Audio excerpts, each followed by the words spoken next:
Bienvenue sur Africa 24 pour cette nouvelle édition du 12-15. Voici les titres de l'actualité. Un coup d'État au Burkina Faso. Un militaire a annoncé ce jeudi à la télévision nationale la destitution du président de transition Michel Kafando et la dissolution de son gouvernement. Un rassemblement de l'opposition a tourné à l'affrontement ce mardi en République démocratique du Congo. Le bilan fait état d'au moins un mort et de 4 blessés.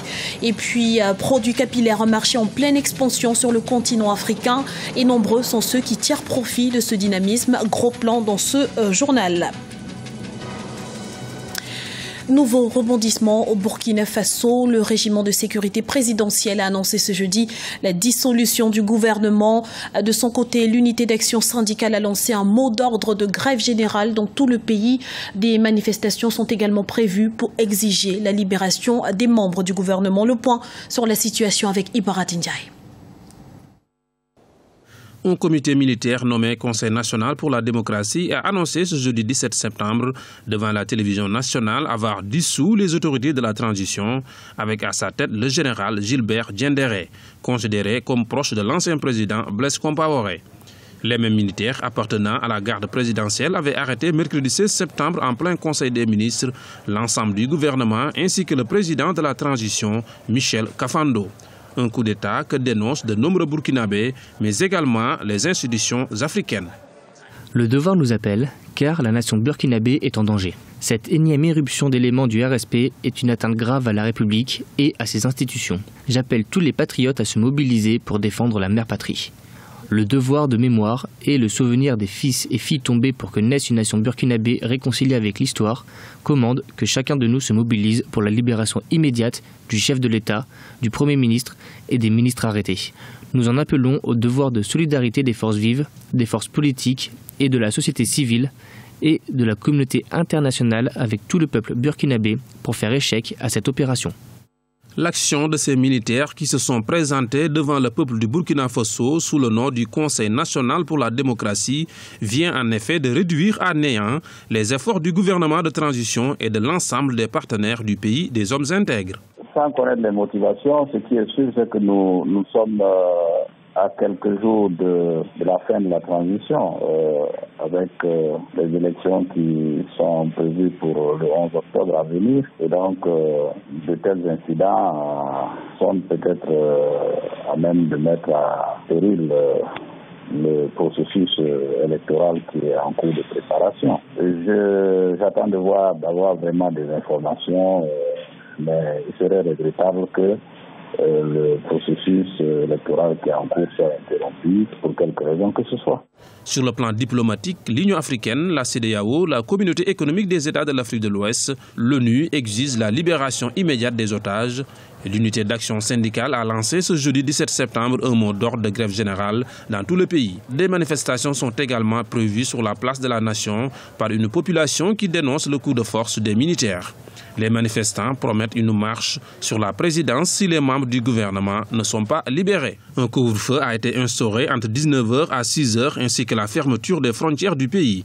À quelques jours de la présidentielle prévue le 11 octobre 2015 et de la fin de la période de la transition, le Burkina Faso vient de connaître un dénouement dont le pays et la population se seraient bien passés. La manifestation se voulait pacifique, mais il en a été autrement. Un rassemblement de l'opposition s'est terminé violemment ce mardi en République démocratique du Congo, lorsque des individus non identifiés ont attaqué à coups de bâton les quelques 2000 participants. L'opposition dénonce l'inertie de la police nationale. Les précisions de Lizelsi Akizimana.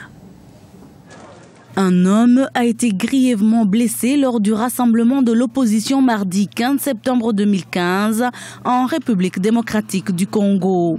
Une dizaine de partis politiques de la dynamique de l'opposition avaient en effet organisé un rassemblement sur la place Sainte-Thérèse d'Ondjili à Kinshasa, la capitale. Une manifestation qui a été perturbée par un groupe d'hommes armés de bâtons et de pierres. Nous nous réunissons maintenant pour faire un communiqué de l'opposition pour condamner cette attitude de l'autorité qui a en charge l'ordre public et la sécurité des personnes et de leurs biens. On ne peut pas comprendre comment 20 personnes armées de machettes et de bâtons puissent franchir le cordon de sécurité de la police qui est armée. C'est inacceptable sans que la police intervienne. C'est ça la question que nous voulons poser et à laquelle nous attendons des réponses claires. Les partis politiques de l'opposition s'étaient réunis pour dénoncer le 3e mandat du président Joseph Kabila. Ils exigent également la tenue des élections selon le délai constitutionnel. Face à ces heurts lors de cette manifestation, le gouvernement appelle au calme. Nous invitons les amis de la majorité à ne pas réagir, à ne pas chercher à se faire justice, parce qu'il était question de jeunes qui auraient réagi lorsque des propos injurieux auraient été proférés contre le président Kabila. Nous appelons aussi nos compatriotes de l'opposition à éviter tout discours injurieux, c'est-à-dire des propos de violence verbale. La violence n'a pas sa place dans le débat politique, ni physique, ni verbale. La présidentielle et les législatives nationales sont prévues pour novembre 2016. L'opposition réclame ainsi l'alternance politique. La fin du mandat du président Joseph Kabila est prévue pour le 19 décembre 2016. À noter qu'après l'exclusion ce mercredi par la majorité de 7 partis frondeurs, 2 ministres ont été révoqués sur décision du président Joseph Kabila. L'actualité économique, c'est la 7e édition du Forum Africa qui s'est ouverte ce mercredi à Montréal, au Canada, placée sous le thème Horizon 2025, investissement et opportunités d'affaires en Afrique. L'événement réunit cette année de nombreux participants, de hauts patrons de sociétés africains et canadiens. On fait le point tout de suite avec notre envoyé spécial, Marie-Angèle Touré. Je me trouve actuellement juste à côté du centre Sheraton Montréal au Canada où se déroule du 16 au 18 septembre le Forum Africa organisé par Afrique Expansion, la Banque africaine de développement et également Export Québec. Il a pour objectif de favoriser les investissements en Afrique, les investissements privés, de resserrer les liens également avec l'Amérique du Nord. Et le thème choisi pour cette année est Horizon 2025, investissement et opportunités d'affaires en Afrique, c'est bien le cas. Plusieurs centaines de participants sont réunis. On a pu d'ailleurs les voir, les observer lors de la conférence d'ouverture. Ce sont tous des décideurs africains, mais aussi d'Amérique du Nord, des hommes et des femmes d'affaires.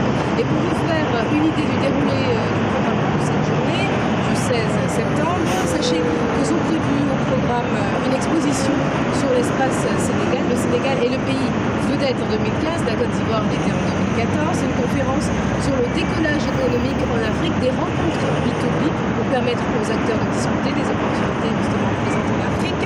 Un panel sur le financement du commerce international en Afrique, une table ronde ministérielle sur la transformation industrielle du continent africain et un dernier panel sur la compétitivité des entreprises africaines à l'ère du numérique. Des savonnettes bio, des crèmes anti-chute de cheveux made in Gabon et fabriquées de façon artisanale. C'est ce que nous propose dans ce reportage la Gabonaise Honorine Minto et c'est une correspondance de Douglas Totom. La fabrication artisanale de savonnettes bio et de crème anti-chute de cheveux made in Gabon, Honorine Minto en a fait sa spécialité. Fabriqués à base d'huile de palme, de carottes, de beurre de karité ou de citron, les produits d'Honorine permettent de lutter contre les imperfections de la peau.